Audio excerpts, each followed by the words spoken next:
Hey guys, Red Wolf here making another video talking about another hated game. And this time it's going to be Devil May Cry 2. Now, I'm curious. I recall playing Devil May Cry 2 on my PS2 way back in 2004 and really enjoying it.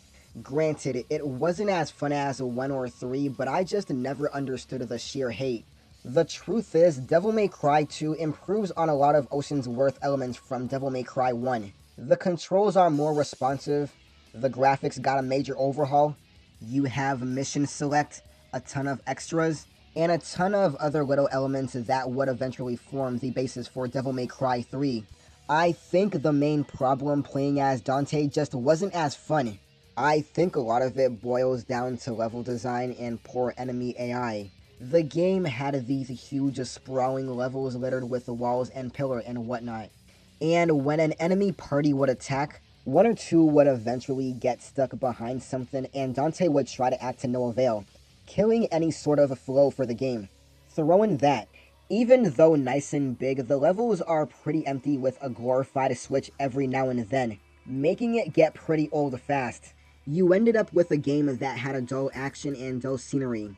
Then there's the personality things. Everyone now is crucial.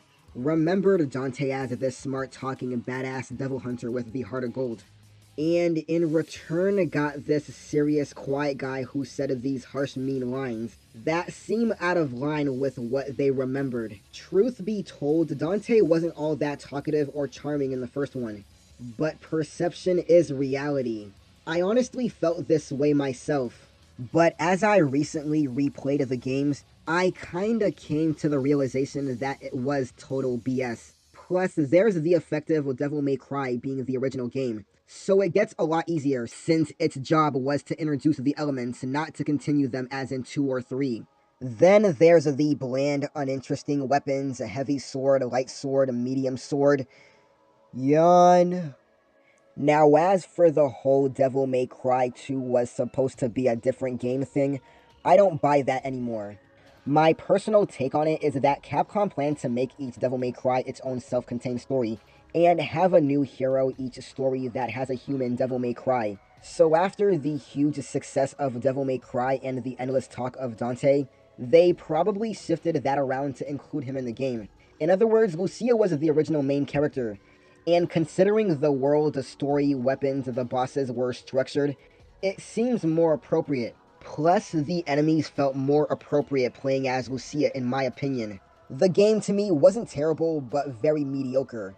And that's how I feel about Devil May Cry 2. So let me know how you feel about this game in the comments. Was it really that bad? Comment down below. This is Red Wolf signing out, and I'll see you next time. Peace.